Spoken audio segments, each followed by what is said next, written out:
Hello everyone, this is Hippo, coach of Luminosity Gaming, and today we will be discussing the upcoming changes for Season 10 and their effects on the Call of Duty mobile metagame. Keep in mind that the changes mentioned in this video are from the test server, which means that they are not final and are subject to change. Let's start off with the assault rifles. First, we have the BK-57, which has had its 4-tap range reduced by 2 meters. This change won't affect the gun too much, although considering that the BK was already outclassed by other ARs, it is completely undeserving of this change. And while its initial range was increased, it doesn't matter since it's still a 4-shot kill even with the 7.62 mag.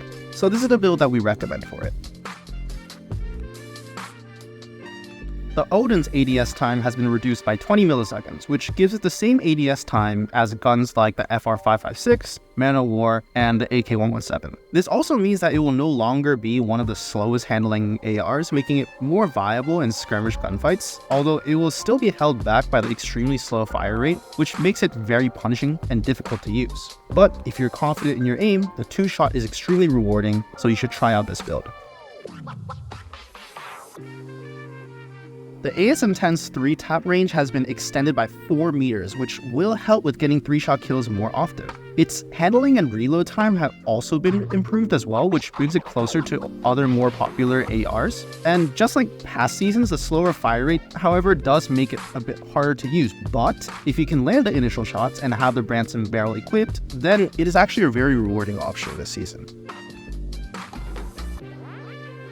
To round off the ARs, the DRH has also received several buffs. The weapon now has improved range, a faster reload time, and most notably, a chest multiplier increase from 1x to 1.15x. If you equip the OTM mags, the chest multiplier increases even more, up to 1.35x, thus making 3-taps a little more consistent in the second and third ranges. Furthermore, the 25-round OTM mag no longer has any penalties either, although it's still not worth using over the 30-round mag.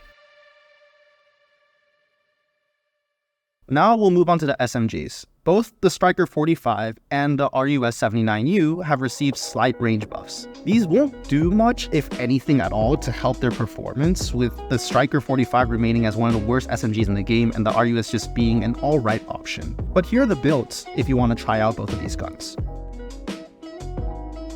Next, the MSMC and PPSh have received a reduction to their horizontal recoil. This should make them a lot more viable, as it should now be easier to make use of their close range potential and performance outside of those close quarters fights. And here are the builds that we recommend for them.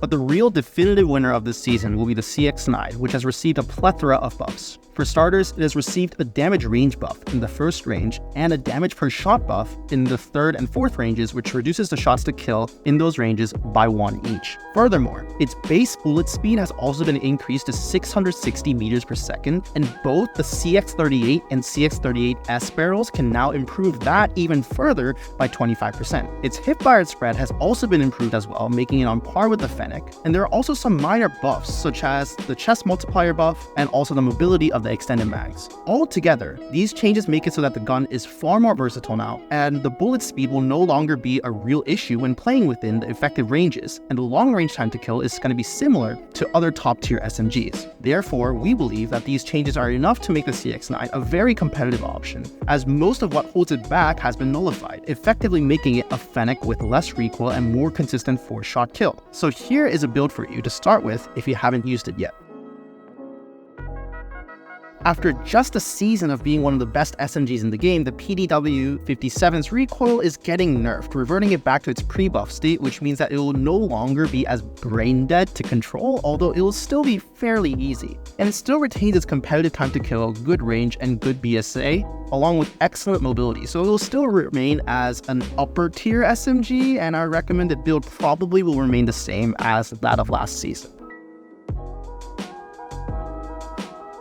Now finally, moving on to the last item on the list, the M4 LMG. The 30-round light mag for the M4 LMG now improves ADS time by a colossal 30% and can be built to have an AR level handling, but there really isn't much reason in using this since it is still outclassed by other ARs and LMGs, so it will still probably be a non-competitive option. But if you still really want to use this gun, here's the build.